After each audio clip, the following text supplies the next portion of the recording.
Bismillahirrahmanirrahim. Assalamualaikum warahmatullahi wabarakatuh. Alhamdulillahi rabbil alamin wassalatu wassalamu ala rasulil karim wa ala alihi wa sahbihi ajma'in amma ba'd.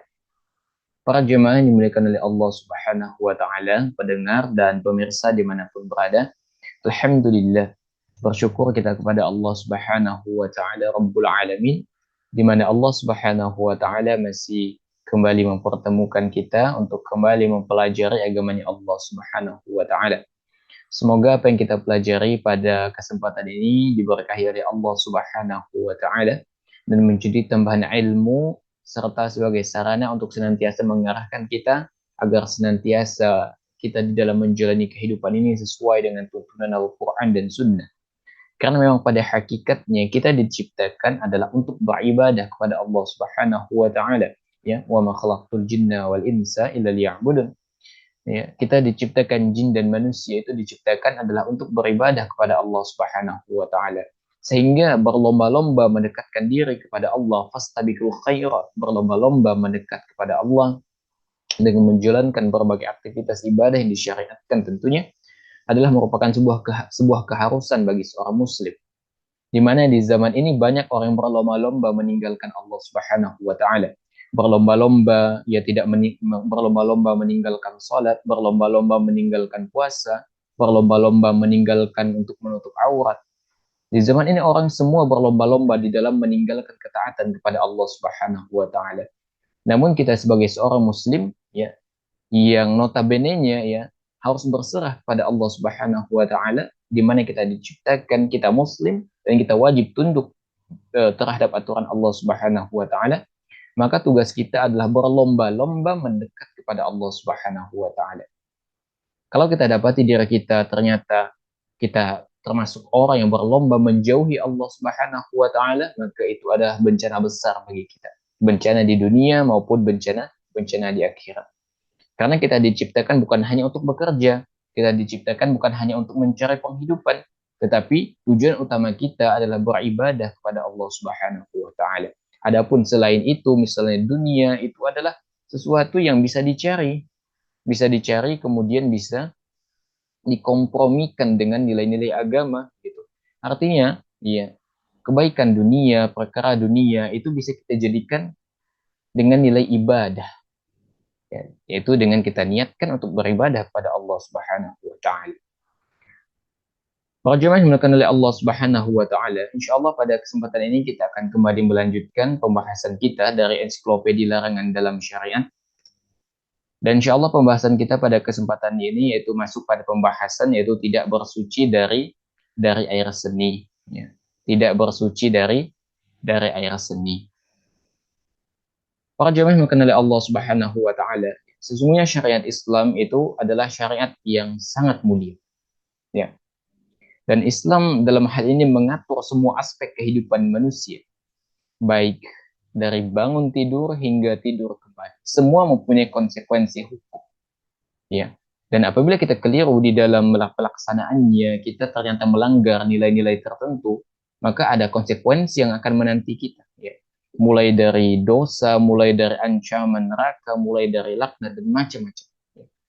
Maka penting bagi kita untuk memperhatikan semua aktivitas kita, jangan sampai setiap aktivitas kita itu melanggar syariat Allah Subhanahu wa taala.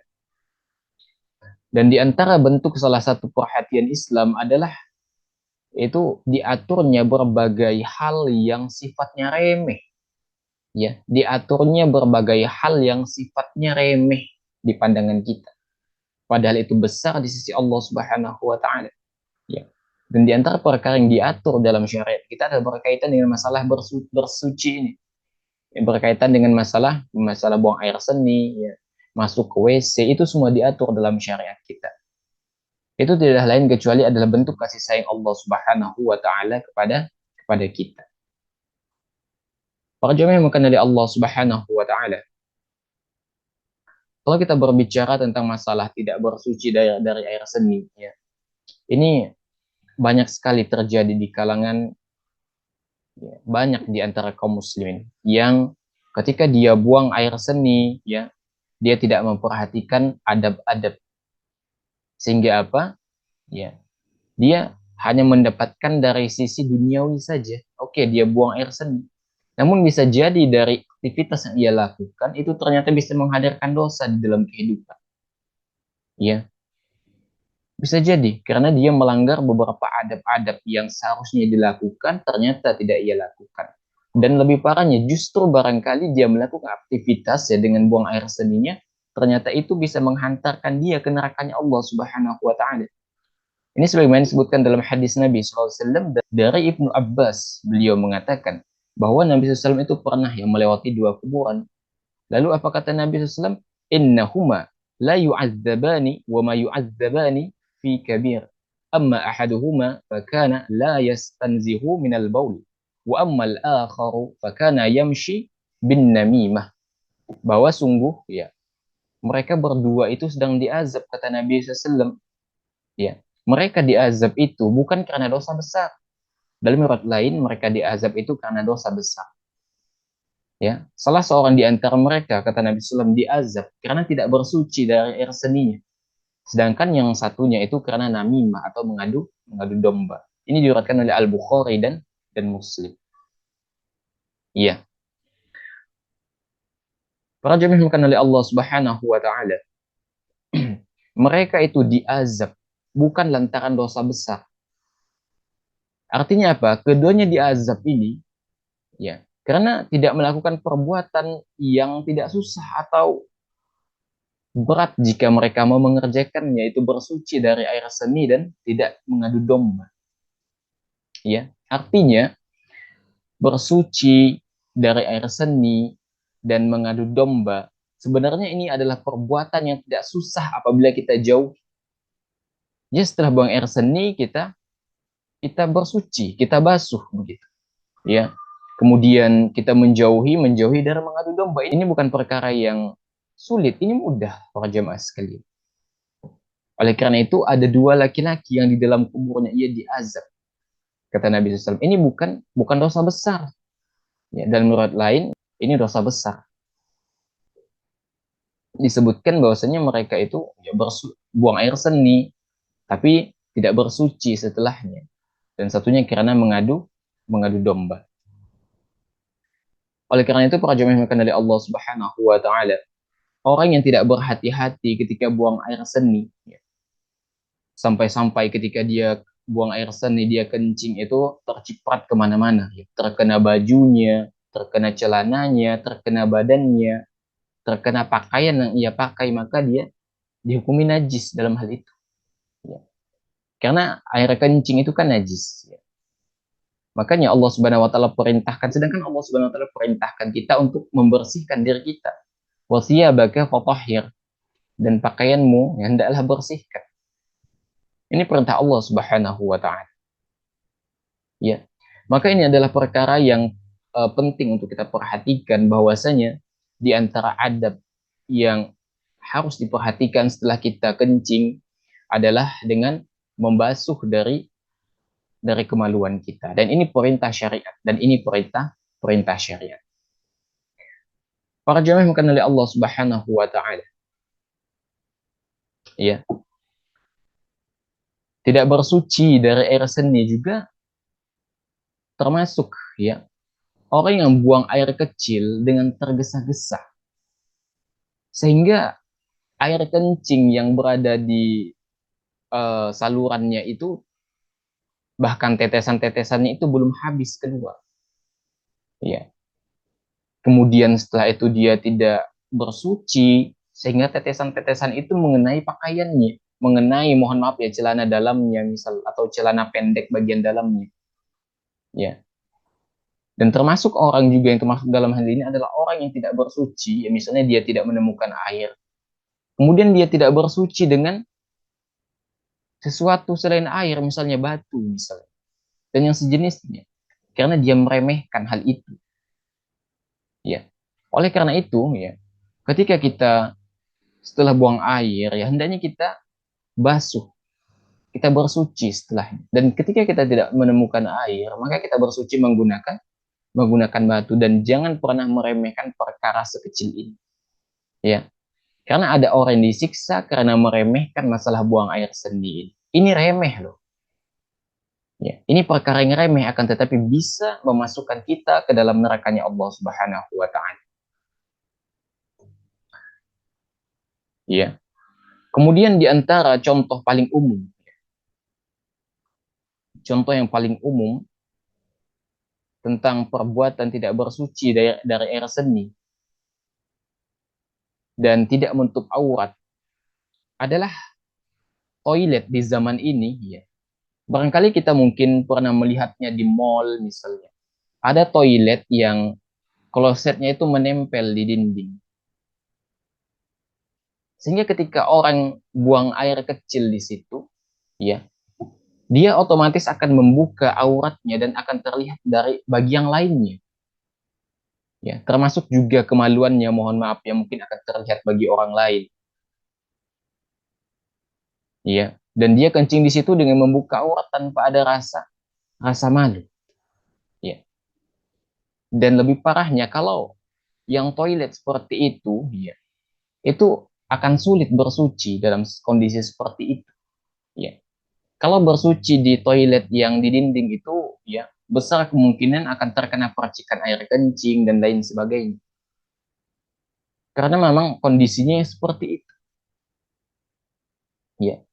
Oleh karena itu ketika seseorang itu kencing ya atau buang air seni di WC yang menempel di dinding, pertama dia terjatuh ke dalam perkara keburukan yaitu dia tidak bersuci dengan air dan tidak pula membersihkan kemaluannya, ya. Kemudian dia tidak menjaga aurat.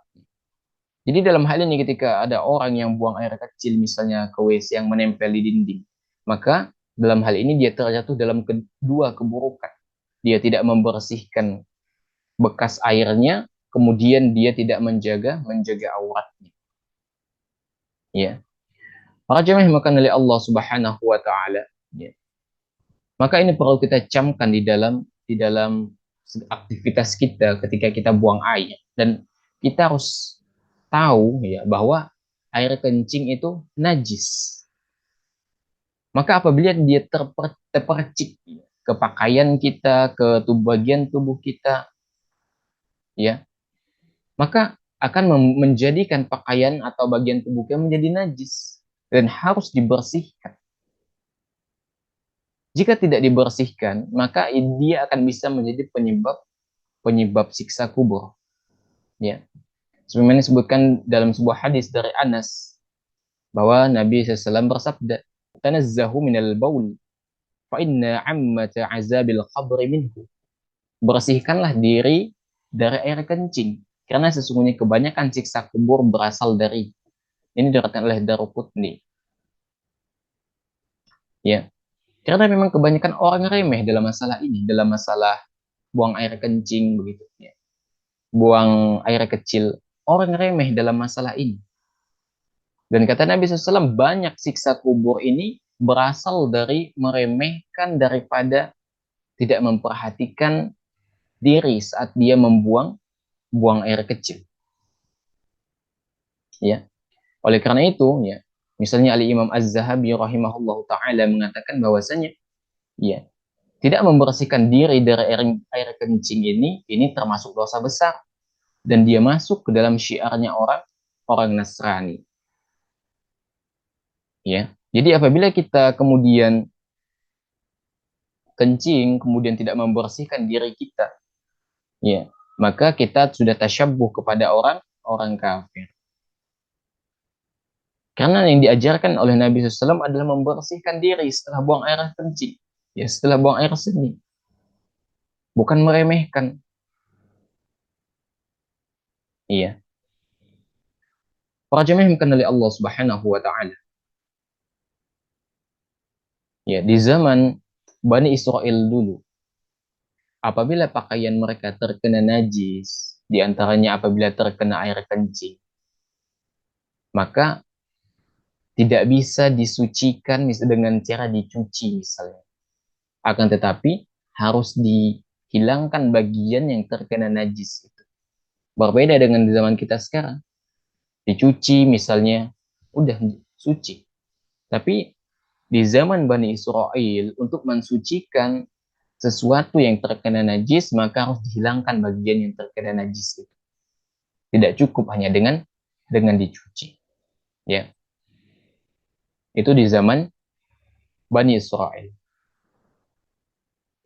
Dari Abdurrahman bin Hasanah radhiyallahu anhu, dia mengatakan bahwasanya Rasulullah SAW keluar menemui kami. Ya, beliau membawa tameng kulit di tangan beliau Sallallahu Alaihi Wasallam. Lalu beliau SAW meletakkan tameng. Kemudian beliau Sallallahu Alaihi Wasallam duduk buang air menghadap kepadanya. Itu menghadap tameng itu dengan menjadikan tameng itu sebagai pelindung Nabi SAW saat buang air kecil. Sebagian orang mencela apa yang dilakukan oleh Nabi Shallallahu Alaihi Wasallam. Apa kata mereka? Unzuru ilaihi yabulu kama tabulul mar'ah. Lihatlah orang ini, kata mereka. Lihatlah Nabi SAW. Dia buang air seperti wanita buang air, yaitu dengan cara menjaga aurat ketika buang air. Jadi Nabi SAW di sini diolok, ya dicela karena ketika buang air menutup aurat. Dan Nabi SAW mendengar olokan itu.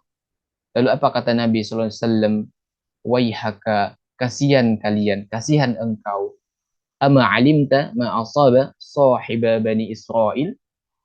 Kasihan engkau, tidakkah engkau tahu siksaan yang menimpa seorang lelaki Bani Israel? Idza asabahumul baul qaraduhu bil maqarid fanahahum fa'uzziba fi qabr. Jika air kencing itu mengenai mereka, mereka biasa mengguntingnya dengan gunting. Lalu ketika lelaki itu melarang mereka, sehingga dia disiksa di dalam kuburannya. Kenapa? Karena dia tidak membersihkan dirinya dari najisnya itu. Ya, Bani Israel dulu ketika mereka, Anda tegaskan lagi ya, ketika pakaian mereka itu terkena najis ya, mereka harus menggunting bagian pakaian itu agar kembali menjadi suci. Namun ada seorang laki-laki yang melarang mereka untuk menggunting pakaian itu, dan itu menjadi penyebab dia disiksa di dalam kuburnya.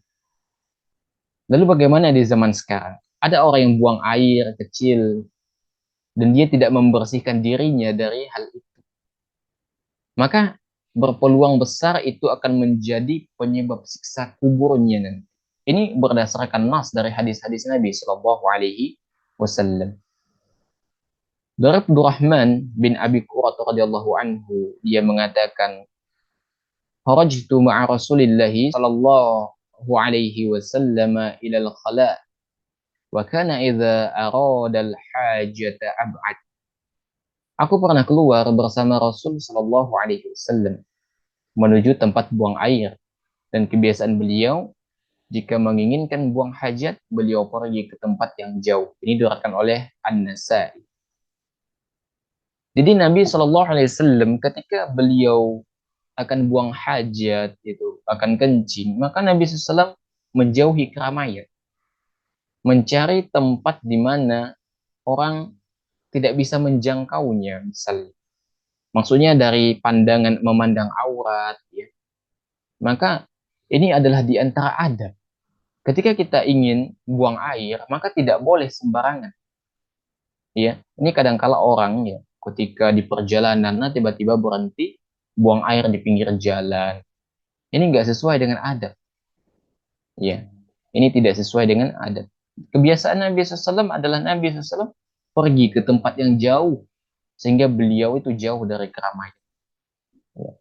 Itu kebiasaan Nabi Shallallahu Alaihi Wasallam.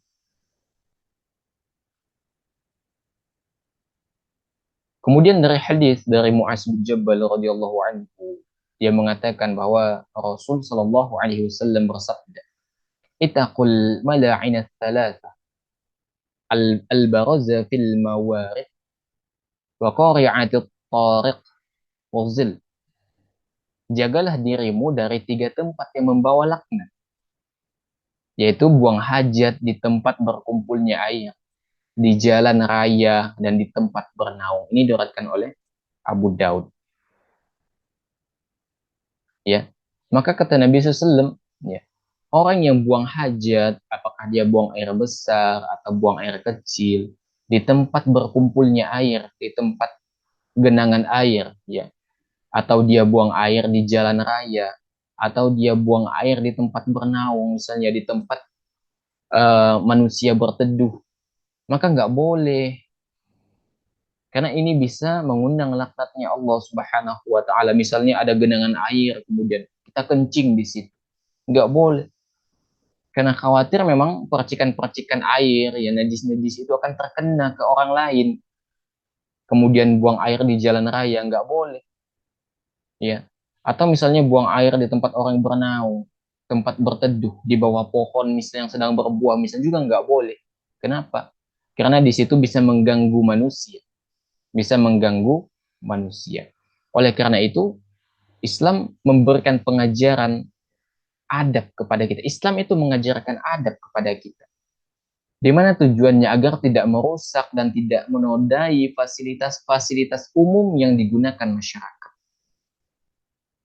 Oleh karena itu, apabila kita senantiasa berpegang teguh terhadap sunnah-sunnahnya Nabi Shallallahu Alaihi Wasallam, di antaranya adalah masalah buang air ini, maka insya Allah kita akan terhindar dari perkara yang bisa mengundang murka atau laknatnya Allah Subhanahu wa Ta'ala.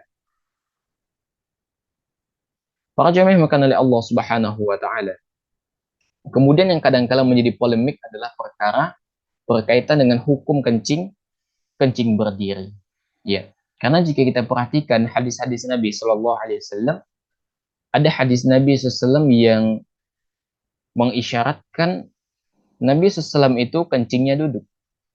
Tapi dalam hadis lain, ada hadis yang mengisyaratkan Nabi SAW itu kencing berdiri. Ya, makanya dalam hal ini ya, para ulama berselisih pendapat dalam masalah boleh tidaknya kencing berdiri. Para ulama berselisih pendapat. Ya, pendapat pertama mengatakan bahwasanya dimakruhkan tanpa ada udzur. Dimakruhkan tanpa ada uzur. Ini pendapat yang pertama. Jadi apabila kita uh, kencing dan sangat memungkinkan sekali dilakukan dengan kondisi duduk misalnya, maka diusahakan duduk. Namun apabila ada hajat di sana, misalnya lutut kita sedang sakit misalnya, atau memang tidak memungkinkan kita untuk duduk, maka silahkan berdiri dalam masalah ini. Silahkan berdiri dalam masalah ini. Ya, ini pendapat yang pertama bahwa dimakruhkan tanpa ada udzur. Kemudian yang kedua, ya, pendapat ulama mengatakan bahwa kencing berdiri itu diperbolehkan secara mutlak. Ya, artinya apakah ada udzur atau tidak ada udzur, maka boleh dilakukan. Ini pendapat yang kedua, ya, berdasarkan hadis Nabi SAW bahwasanya Nabi SAW ini pernah mendatangi tempat pembuangan sampah milik suatu kaum. Lalu Nabi SAW kencing sambil berdiri. Lalu Nabi SAW meminta diambilkan air untuk bersuci dari kencingnya. Dan Nabi SAW pun berwudu dengan air tersebut. Ini pendapat yang kedua. Dan ini hadisnya sahih. Ya. Hadisnya sahih. Kemudian pendapat ketiga menyebutkan bahwasanya diperbolehkan kencing berdiri jika memang aman dari percikan. Tapi jika tidak aman, ya maka kencing berdiri menjadi terlarang. Ya, ini pendapat ketiga. Jadi ada tiga pendapat para ulama dalam masalah ini tentang hukum kencing berdiri. Yang pertama adalah dimakruhkan kecuali memang ada uzur. Ya, kecuali memang ada uzur. Dalilnya adalah hadis dari Aisyah. Bahwasanya apa kata Aisyah? Barang siapa yang mengatakan pada kalian bahwasanya Nabi SAW pernah kencing sambil berdiri, maka janganlah kalian membenarkan. Yang benar bahwasanya Nabi SAW biasa kencing sambil duduk. Ya. Kemudian yang kedua adalah dibolehkan secara mutlak. Dibolehkan secara mutlak. Kemudian pendapat ketiga adalah diperbolehkan jika aman dari percikan. Tapi jika tidak aman dari percikan dari kencing itu sehingga terkena pakaian misalnya, maka itu tidak diperbolehkan. Nah, perkataan Aisyah ini ya yang merupakan dalil dari pendapat pertama yang mengatakan bahwasanya kencing berdiri itu dimakruhkan kecuali ada uzur, ya. Ini dijelaskan oleh para ulama. Jadi Aisyah mengatakan bahwasanya orang yang menyebutkan Nabi SAW itu kencing berdiri, ya, pernah kencing berdiri, itu adalah sebuah kedustaan, kata Aisyah, ya. Maka dijelaskan oleh para ulama, ya, bahwa Aisyah yang mengingkari bahwasanya Nabi SAW itu memang pernah kencing sambil berdiri, ini hanya sepengetahuan Aisyah saja. Aisyah hanya tahu kebiasaan Nabi SAW ketika Nabi SAW di luar, di rumah bersama Aisyah. Adapun ketika Aisyah bersama Nabi SAW kan hanya Aisyah tahu kebiasaan Nabi SAW di rumah, sedangkan di luar nggak tahu. Dan kebiasaan Nabi di luar itu apakah kencingnya berdiri atau duduk, yang tahu adalah para sahabat yang bersama Nabi di luar. Sedangkan Aisyah hanya sebatas pengetahuannya saja ketika dia bersama Nabi SAW di rumah. Adapun di luar, ya Aisyah tidak tahu. Ya, oleh karena itu dalam masalah ini, ya, maka insya Allah pendapat yang dipilih adalah pendapat yang mengatakan bahwasanya diperbolehkan kencing dengan berdiri, pendapat ketiga, dengan syarat memang terhindar dari percikan. Adapun jika, ya, tidak aman dari percikan, maka tidak boleh, diusahakan duduk, ya. Dan kemudian setelahnya kita mensucikan diri, ya, basuh kemaluan itu, ya. Karena apabila, ya, percikan itu terkena pakaian, maka kan tidak bisa dibawa sholat karena najis begitu. Atau misalnya terkena bagian dari tubuh kita sehingga menjadi najis dan harus disucikan, ya. Oleh karena itu jika terkena percikan maka hendaknya dibersihkan. Wallahu alam bisawab. Demikian dapat Anda sampaikan, ya, pada kesempatan ini. Semoga Allah Subhanahu wa taala memberikan taufik dan hidayah kepada kita semua sehingga kita terhindar dari perkara-perkara yang dilarang dalam syariat kita. Yang benar datangnya dari Allah Subhanahu wa taala, yang keliru datangnya dari anak pribadi. Allah dan Rasulnya tentu terlepas dari perkara yang keliru itu, ya. Demikian, wasallallahu ala nabiyina Muhammadin wa ala alihi wa sahbihi wasallam walhamdulillahi rabbil alamin. Subhanakallahumma wa bihamdika asyhadu an la ilaha illa anta astaghfiruka wa atubu ilaik walhamdulillahi rabbil alamin. Afwa minkum, assalamualaikum warahmatullahi wabarakatuh.